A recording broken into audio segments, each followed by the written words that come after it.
આગળનો દાખલો છે, એક વસ્તુને 570માં વેચવાથી 5% ખોટ જાય છે.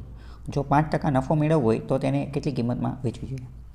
આપણે આ બધાની અંદર એક મહત્ત્વની વસ્તુ છે, આપણે બહુ પહેલાં સમજી ગયા છીએ કે ગમે ત્યારે આવા દાખલા પૂછેલા હોય તો આપણે ગમે એમ કરીએ અને મૂળ કિંમત એટલે કે સીપી એટલે કે કોસ્ટ પ્રાઇસ, કે જેને અમુકવાર પડતર કિંમત અથવા ખરીદ કિંમત પણ કહેવામાં આવતી હોય છે, ગમે એમ કરીને આ ગોતી લેવાનું, ગમે એમ કરીને મૂળ કિંમત ગોતી લેવાની, સીપી કોસ્ટ પ્રાઇસ ગોતી લેવાની. કેમ?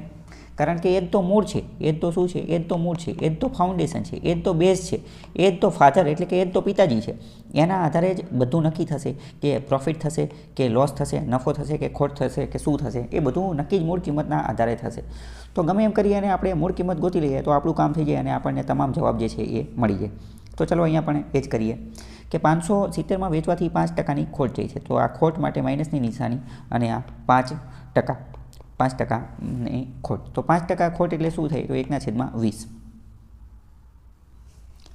તો 1/20 એનો મતલબ શું કે 20માં લઈ અને 19માં વેચવું. કેમ? કારણ કે 1ની ખોટ જાય છે એટલે. તો કે 20માં લઈ અને 21માં વેચવું. તો 20 એ કોસ્ટ પ્રાઇસ અને 19 એ સેલિંગ પ્રાઇસ છે.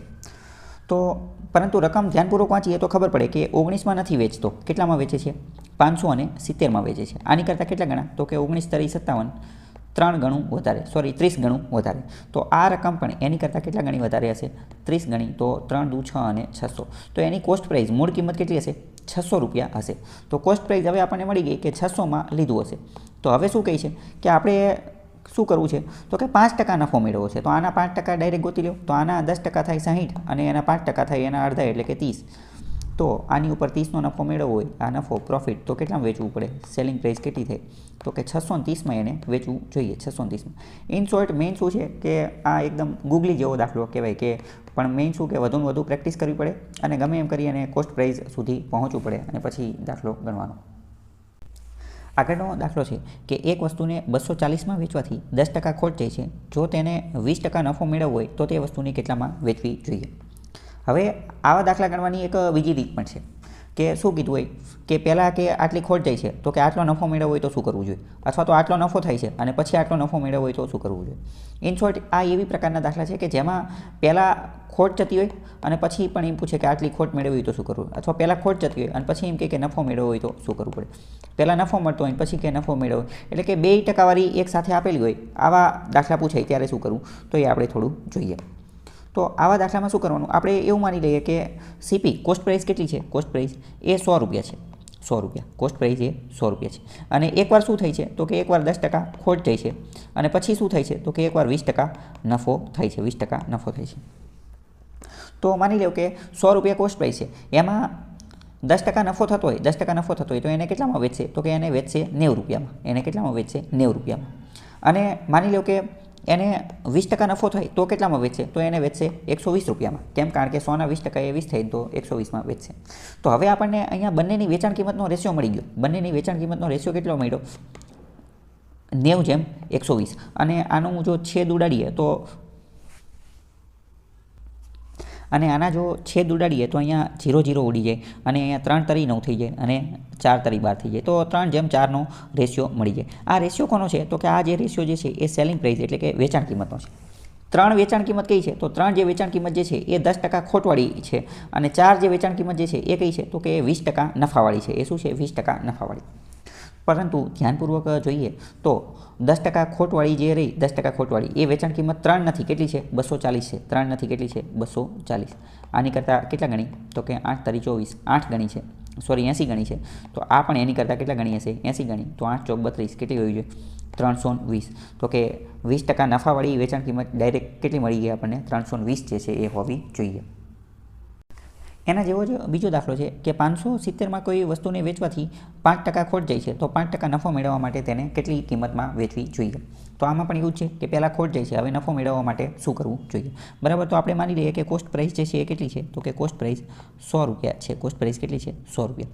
હવે અહીંયા આ 5% ખોટ અને અહીંયા શું છે? એ 5% નફો. તો હવે ધ્યાનપૂર્વક જોઈએ તો વેચાણ કિંમત કેટલી આવશે? તો અહીંયા આપણે SP લખી દઈએ. 100માં 5ની ખોટ જાય તો કેટલામાં વેચવી જોઈએ? તો કે 95માં વેચવી જોઈએ. અને 100માં 5નો ફાયદો થાય, પ્રોફિટ થાય 5%નો, તો કેટલામાં વેચવી જોઈએ? તો કે 105માં વેચવી જોઈએ. 105માં. તો હવે આપણને બંને સેલિંગ પ્રાઇસ જે છે એનો રેશિયો મળી ગયો 95/105. 95/105. અને આનું હજી છેદ ઉડે છે તો છેદ ઉડાડીએ તો શું થાય તો કે 19×5 = 95 થાય, 19×5 = 95 થાય. અને અહીંયા આનો 5 વડે ભાગ ઉડાડીએ, 5 વડે છેદ ઉડાડીએ તો 5 દુ 10 અને 21, 5 એકુ 5, તો કે 19/21. તો 19 શું છે? 19 એ વેચાણ કિંમત છે કોની? 5% ખોટવાળાની. અને 21 એ વેચાણ કિંમત છે કોની? તો કે 5% પ્રોફિટવાળાની, 5% પ્રોફિટવાળા. તો કે અહીંયા 19 જે છે એ શું છે? 5% લોસવાળાની વેચાણ કિંમત છે. પણ ધ્યાનપૂર્વક જોઈએ તો એ કંઈ 19 નથી. કેટલી છે? 570 છે, 570. આની કરતાં કેટલા ગણી? તો કે 30 ગણી. તો આ પણ એની કરતાં કેટલા ગણી હશે? 30 ગણી. તો કે 21 0 0 નો 0, 3 એકુ 3 અને 3 દુ 6. તો કે 630 જવાબ જે છે આવવો જોઈએ. આગળનો દાખલો છે કે એક દુકાનદાર કોઈ વસ્તુને 20% નફા ઉપર વેચે છે. જો તેણે 10% વસ્તુ સસ્તી ખરીદી હોત અને 12 રૂપિયા ઓછી કિંમતે વેચી હોત અને તો તેને 30% નફો થયો હોત તો વસ્તુની મૂળ કિંમત શોધો. આવા દાખલા પણ વારંવાર પૂછાતા હોય છે. તો આવા દાખલામાં કઈ રીતે ગણવાના એ આપણે જોઈએ. કે આપણે માની લઈએ, મેં તમને કીધું કે જ્યારે આવું નફાવાળું હોય, બે ત્રણ વાર ટકા આપ્યા હોય તો આપણે 100 ધારી લેવાના. 2-3 વાર જ્યારે ટકા આપ્યો તો કે માની લો કે એની મૂળ કિંમત કેટલી છે? 100 રૂપિયા. મૂળ કિંમત કેટલી છે? 100 રૂપિયા. હવે એને 20% નફા ઉપર વેચે છે, 20% નફા ઉપર. તો માની લો કે આ પ્રોફિટ બરાબર 20%. તો 20% નફા ઉપર વેચે તો એની વેચાણ કિંમત કેટલી હશે? તો એની વેચાણ કિંમત 100 ના 20% 20 થાય તો કેટલી હશે? 120 રૂપિયા હશે, 120 રૂપિયા. પણ હવે શું કહે છે કે એને 10% સસ્તી ખરીદી હોત. તો આ બાજુ લઈએ કે 10% સસ્તી, 10% સસ્તી. તો 100 ના 10% કેટલા થાય? એ તો 10 જ થવાના છે, 10. તો સસ્તી, તો એ પણ સીપી જ બનશે, સીપી બની જશે. તો સસ્તી 100 માંથી 10 બાદ થઈ જાય તો 90. તો કે હવે સીપી કેટલું બની જશે? નવું સીપી બની જશે 90 રૂપિયા. નવું કોસ્ટ પ્રાઇસ બની જશે 90 રૂપિયા. કેમ? કારણ કે પહેલાં કરતાં 10% સસ્તી ખરીદી. તો પહેલાં કરતાં 10% સસ્તી ખરીદી હોત અને 12 ઓછી કિંમતે વેચો હોત તો 12ને તો સાઈડમાં રાખીએ, આપણે તો ટકા ઉપર જ ખેલવાનું છે. પહેલાં તો ટકાની રમત છે. તો કે તો 30% નફો થયો હોત. તો કે આ આટલામાં 90માં ખરીદી હોત ને તો 30% નફો થયો હોત, 30% નફો. તો પહેલાં તો જોઈએ કે 90 ના 30% કેટલા થાય? તો કે 90 ના 30% કેટલા થાય? તો કે 9, 18 અને 27 થાય. તો કે એટલો નફો થયો હતો. તો 90 + 27 કરવા પડશે. 90 + 27 તો કેટલામાં વેચી હશે? તો કે સેલિંગ પ્રાઇસ કેટલી હશે? તો કે 7 અને 11, 117 હોત, 117 હોત. તો મતલબ કે જો 20% નફો થતો હતો, 20% જ્યારે નફો થતો હતો ત્યારે સેલિંગ પ્રાઇસ કેટલી હતી? 120 હતી. અને હવે સેલિંગ પ્રાઇસ કેટલી થઈ ગઈ? અત્યારે કેટલી થઈ ગઈ? તો કે 117 થઈ ગઈ, 117. ગેપ કેટલાનો આવ્યો? તો કે પહેલાં 120 હતી અને હવે કેટલી થઈ ગઈ? હવે થઈ ગઈ 117. કેટલાનો ગેપ આવ્યો? તો કે 3નો ગેપ આવ્યો. પણ રકમ એમ કહે છે કે ગેપ 3નો નથી આવતો. કેટલાનો આવે છે? 12નો આવે છે. અહીંયા જો 12 ઓછી કિંમતે વેચી હોત. 120 માંથી 117 થઈ, કેટલી ઓછી થઈ? 3. પણ રકમ એમ કહે છે કે 12 ઓછી થઈ છે. આની કરતાં કેટલા ગણા? 4 ગણા. તો આ તમામ ડેટા જે છે એ પણ પોતાની કરતાં 4 ગણો વધારે છે. અહીંયા આપણને મૂળ કિંમત પૂછી છે તો આ પણ એની કરતાં 4 ગણી એટલે કે કેટલી હશે? 400 હશે. આની જેવો બીજો દાખલો ગણીએ તો ખ્યાલ આવે. વધારે સારી સમજણ માટે આ દાખલાને ફરીથી ગણીએ કે 2 વાર ટકા, 2-3 વાર ટકા આપેલા છે, બરાબર? કે 1 વાર નફો થાય છે ને એ બધું. તો આપણે માની લઈએ કે કોસ્ટ પ્રાઇસ એ કેટલી છે? 100 છે. મૂળ કિંમત એ કેટલી છે? 100 છે. અને 100 જ્યારે મૂળ કિંમત હોય અને 20% નફા ઉપર વેચે છે તો 20% નફા ઉપર, બરાબર? તો આ પ્લસ 20%. 100 ના 20% 20 જ થાય તો એની સેલિંગ પ્રાઇસ કેટલી હશે? તો કે 120 રૂપિયા, 120 રૂપિયા હશે. પણ જો હવે 10% સસ્તી ખરીદી હોત, 10% સસ્તી ખરીદી હોત એટલે કે મૂળ કિંમત જ 10% સસ્તી થઈ ગઈ હોત તો 100 ના 10% તો કેટલા થવાના છે? 10. અને એ સસ્તી તો નવી જે સીપી કોસ્ટ પ્રાઇસ જે છે એ કેટલી થઈ જાય? 10 બાદ થઈ. અને તો 100 માંથી 10 બાદ થઈ તો કેટલા થઈ? 90. તો કેટલામાં ખરીદી હોત? 90માં ખરીદી. જો 90માં ખરીદી હોત તો 30% નફો થયો હોત. તો આપણે અહીંયા મેળવી લઈએ કે 30% નફો. 90 ના 30% કેટલા થાય? તો કે 90 ના 30% કેટલા થાય? તો કે 90 ના 30% જે છે એ થાય 27. તો એને 27નો નફો થયો હતો. તો 90માં ખરીદી હોત અને 27નો નફો થયો હોત તો સેલિંગ પ્રાઇસ, વેચાણ કિંમત એ કેટલી હોત? 90 + 27 કરવા પડે. તો 90 + 0 + 7 7 થાય અને 9 અને 2 11 થાય. તો કેટલામાં વેચી હોત? તો કે 117માં વેચી હોત, 117માં વેચી હોત. તો પહેલાં કેટલામાં વેચતો હતો? 120માં. હવે કેટલામાં વેચે છે? 117માં. કેટલાનો ગેપ આવે છે? તો કે 3નો ગેપ આવે છે, 3નો ગેપ. પણ રકમ એમ કહે છે કે 3નો ગેપ નથી આવતો, 3નો ગેપ નથી આવતો. કેટલાનો આવે છે? 12નો આવે છે. 12 ઓછી કિંમતે વેચે છે. આની કરતાં કેટલા? 4 ગણા. તો આ તમામ ડેટા જે છે એ પણ એની કરતાં 4 ગણો હોત તો આ જે મૂળ કિંમત સીપી આપણે 100 ધારેલી છે એ પણ એની કરતાં કેટલી? 4 ગણી એટલે કે 400 હશે. બીજું એની જેવો દાખલો જોઈએ તો ખ્યાલ આવી જાય કે એક વ્યક્તિ એક ઘોડાને 15% નફા ઉપર વેચે છે. જો 25% ઓછી કિંમતે ખરીદ્યો હોત અને 600 ઓછી કિંમતે વેચ્યો હોત તો 32% નફો થાત, તો ઘોડાની મૂળ કિંમત જે છે એ આપણે ગોતવાની છે. ચલો, તો આપણે માની લઈએ કે એની મૂળ કિંમત જે છે કોસ્ટ પ્રાઇસ એ કેટલી છે? 100 રૂપિયા છે, 100 રૂપિયા. અને પહેલાં શું થાય છે? તો કે એને 15% નફો થાય છે. શું થાય છે? 15% નફો. તો આ 15% અને આ બાજુમાં પ્લસ એટલે કે પ્રોફિટ. 15% નફો થતો હોય તો કેટલામાં વેચે? તો કે 115માં વેચે. 115. 115 શું બની ગયું? તો કે સેલિંગ પ્રાઇસ એટલે કે વેચાણ કિંમત. પણ હવે જો એને 25% ઓછી કિંમતે ખરીદવો હોત, 25% ઓછી કિંમતે ખરીદવો હોત, 25% ઓછી કિંમતે, તો 100ના 25% કેટલા થાય? તો કે 100ના 25% તો 25 જ થવાના છે. તો નવી જે મૂળ કિંમત જે છે એ કેટલી થઈ જાય? તો કે 75. 75 ઓછામાં ખરીદવો હોત, 75 ઓછામાં ખરીદવો હોત તો 32% નફો થયો હોત. તો શું થયું હોત? તો 32% નફો થયો હોત. તો કે પ્રોફિટ 32%. તો હવે શું કરવું પડે? પહેલાં તો 75ના 32% ગોતવા પડે. તો 75 નાની બદલે ગુણાકાર અને 32% માટે છેદમાં 100.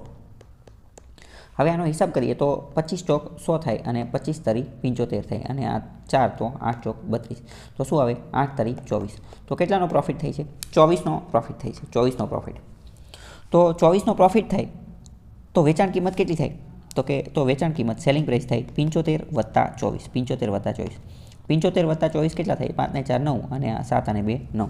તો અહીંયા સેલિંગ પ્રાઇસ આપણને કેટલી મળે? 99. કેટલી મળે છે? 99. પહેલાં સેલિંગ પ્રાઇસ કેટલી હતી? 115. હવે કેટલી થઈ ગઈ? 99. તો કે કેટલા ઓછામાં વેચી? કેટલાનો ડિફરન્સ આવ્યો? તો કે અહીંયા જે આપણને ડિફરન્સ મળે છે એ કેટલાનો મળે છે? તો કે 16નો ડિફરન્સ મળે છે. 16નો. પણ રકમ ધ્યાનપૂર્વક જોઈએ તો ડિફરન્સ કેટલાનો છે? 16નો નથી. કેટલાનો છે? 600નો. કેટલાનો છે? 600નો. તો હવે અહીંયા આ કેટલા ગણા થાય એ તો આપણને ખબર નથી. તો મેં તમને આની પહેલાં સમજાવેલું છે કે ગણા ખબર ન પડતી હોય તો શું કરવાનું? આ જવાબ એમને મૂકી દેવાનો અને છેદમાં આ રકમ 16 જે છે એ મૂકી દેવાના. આ જે 600 જે છે એ પહેલાં મૂકી દેવાના અને 16 જે છે એ છેદમાં મૂકી દેવાના.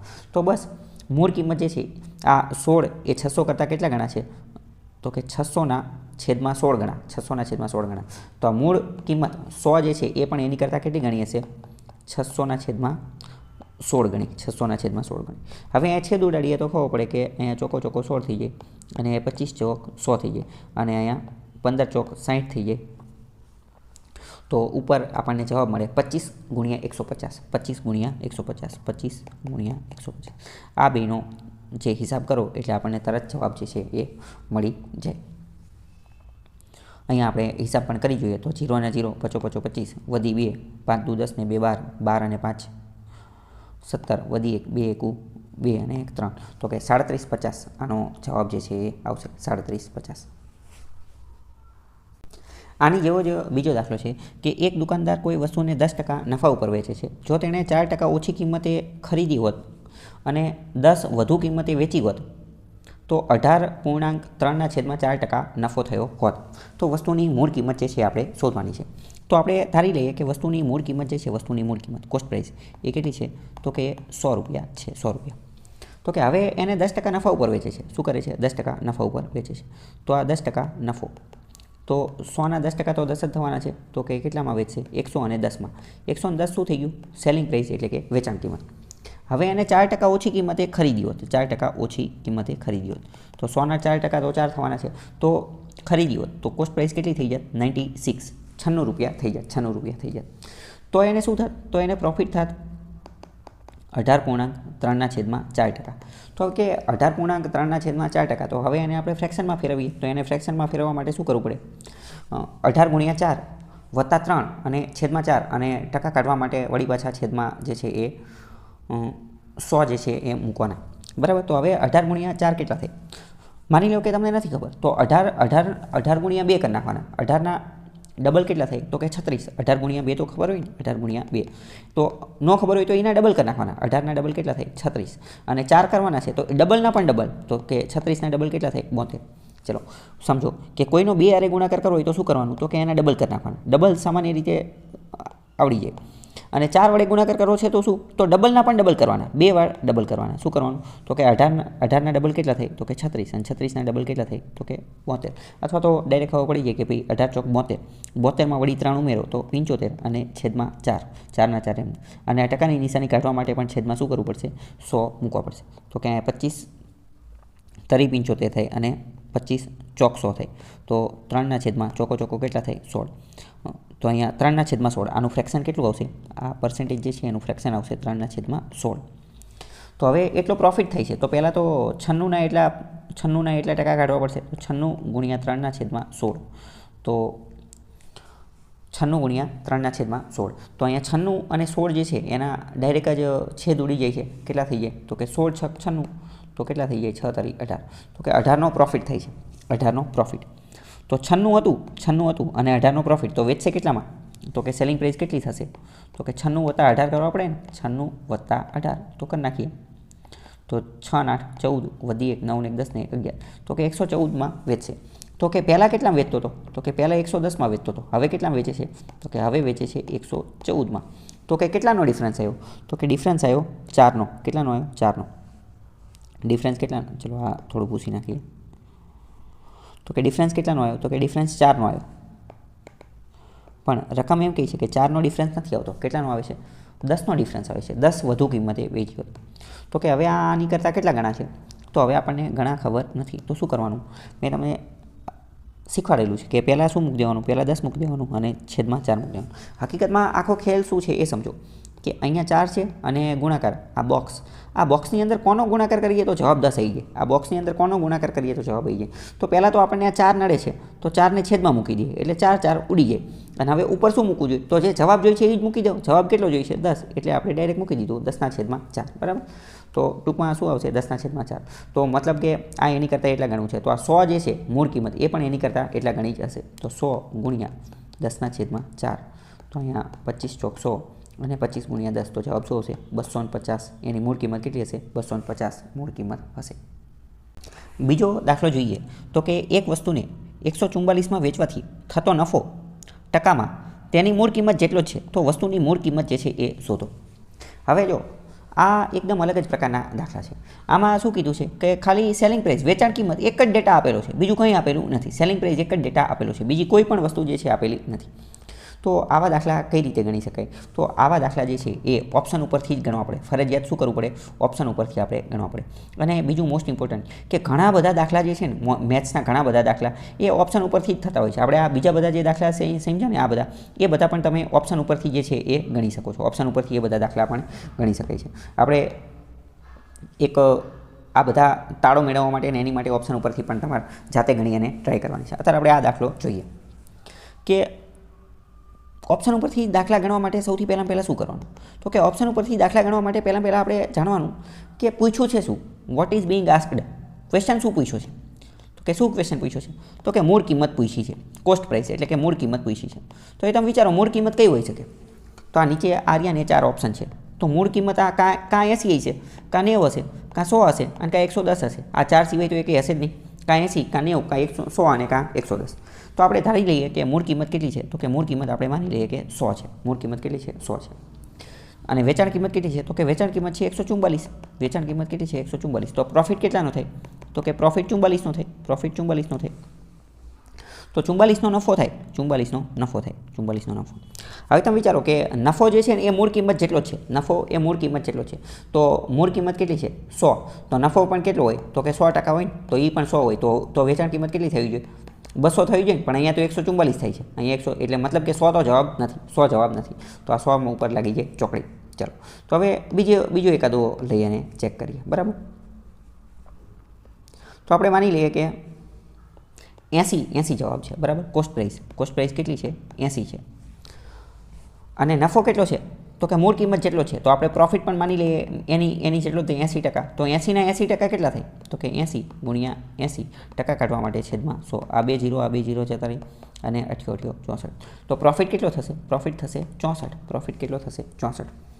તો કે 80 રૂપિયાની વસ્તુ હતી, એમાં 64નો પ્રોફિટ થયો. તો સેલિંગ પ્રાઇસ વેચાણ કિંમત કેટલી હોય? 80માં 64 નાખો તો કેટલા આવે? 4 અને 6 અને 8 14. 100 તો કેટલામાં વેચે? 144માં. અને અહીંયા જો તાળો મળી જાય છે, અહીંયા પણ કેટલામાં વેચે છે? 144માં. તો મતલબ કે સાચો જવાબ શું છે? એ 80 જ છે. સાચો જવાબ શું છે? 80. તો આવા ઘણા બધા દાખલા જે છે એ ઓપ્શન ઉપરથી પણ આપણે ગણી શકીએ છીએ. આની જેવો જ એક બીજો દાખલો જોઈએ કે 96 રૂપિયામાં વેચવાથી થતા નફાની ટકાવારી અને મૂળ કિંમત એની જેટલી જ છે. નફાની ટકાવારી અને મૂળ કિંમત કોસ્ટ પ્રાઇસ એ બંને સેમ છે. એ બંને શું છે? સેમ છે. તો આમાં પણ આપણે શું કરીએ? ઓપ્શન જે છે એનો ઉપયોગ કરી શકીએ. તો માની લો કે ઓપ્શન જ્યારે લેવાનો હોય તો સૌથી પહેલાં શું કરવાનું, સૌથી પહેલાં એની ઉપર ફોકસ કરવાનું કે ક્વેશ્ચનમાં પૂછ્યું છે શું પૂછેલું છે, ક્વેશ્ચન માર્ક શું છે, તો કે મૂળ કિંમત પૂછેલી છે. તો મૂળ કિંમત કેટલી હશે, મૂળ કિંમત કેટલી હોઈ શકે, તો કે મૂળ કિંમત આ ચારમાંથી જે કોઈ શકે ને, A B C D આ ચારમાંથી જે કોઈ શકે. આપણે માની લઈએ કે મૂળ કિંમત એવું માની લઈએ કે કેટલી છે, તો કે 90 છે. એવું માની લઈએ કે મૂળ કિંમત કેટલી છે, 90 છે. તો કે હવે નફાની ટકાવારી પણ એટલી જ હશે મૂળ કિંમત જેટલી. તો નફાની ટકાવારી, તો કે નફો કેટલો હશે, નફો એ પણ 90% જ હશે. તો 90ના 90% કેટલા થાય, તો કે 90ના 90% થાય 81. 90ના 90% થાય 81. તો કે 90માં લીધું અને 81 નફો થયો, તો વેચાણ કિંમત સેલિંગ પ્રાઇસ કેટલી હશે, 90 અને 81નો સરવાળો કરવો પડે. તો કેટલામાં વેચે, 171માં વેચે. પણ અહીંયા તો 171માં ક્યાં વેચે છે, અહીંયા તો 96માં વેચે છે. એનો મતલબ કે આ જવાબ ખોટો છે. અહીંયા આપણે બીજી વસ્તુ પણ નોટ કરી શકીએ કે અહીંયા આ જવાબ ખોટો છે, અહીંયા એ જવાબ ખોટો છે. કેમ? કારણ કે 171 જ્યારે આપણે અહીંયા જોઈએ છે 96, તો આ તો ઘણું બધું વધી જાય છે, આ ઘણું બધું વધી જાય છે. અને આપણે જવાબ શું લીધો, 90. તો મતલબ કે આ 90 જવાબ વધી જાય છે. તો જવાબ કેવો હોવો જોઈએ, ઓછો હોવો જોઈએ. જવાબ કેવો હોવો જોઈએ, ઘણો ઓછો હોવો જોઈએ. તો આપણે 60 લઈ અને ચેક કરીએ, 60 લઈ અને ચેક કરીએ. તો માની લો કે કોસ્ટ પ્રાઇસ મૂળ કિંમત એ કેટલી છે, તો કે 60 છે. તો પ્રોફિટની ટકાવારી એ પણ કેટલી હશે, 60% હશે. તો 60ના 60% કાઢીએ તો કેટલા થઈ જાય, 36 થાય. તો વેચાણ કિંમત કેટલી હશે, 60માં લઈ 36નો નફો મેળવે તો કેટલામાં, 96, 96માં વેચતા હશે, 96માં વેચતા હશે. અને રકમ ધ્યાનપૂર્વક જોઈએ તો અહીંયા પણ 96 જ આપેલી છે. તો આ પણ જવાબ સાચો જ છે. તો આવી રીતે આ બીજા બધા દાખલા જે છે એ પણ આપણે ઓપ્શનના આધારે ગણી શકીએ છીએ, બરાબર. અને આ ઉપરાંત બીજા ઘણા બધા દાખલા આમાં આપેલા છે. એ બધા દાખલા આપણે બહુ પહેલાં ચલાવી દીધેલા છે, તો એ તમારે જાતે ગણવાના છે. આ એક બળદવાળો છે કે 8400માં વેચવામાં આવે છે ને એ બધું, બરાબર. કે 60% ખોટ ઉપર વેચે છે, 800 વધુ કિંમતે વેચે. તો આ બધા સાલો પહેલાં દાખલા ચલાવી દીધા છે, એ તમારે જાતે ગણવાના છે.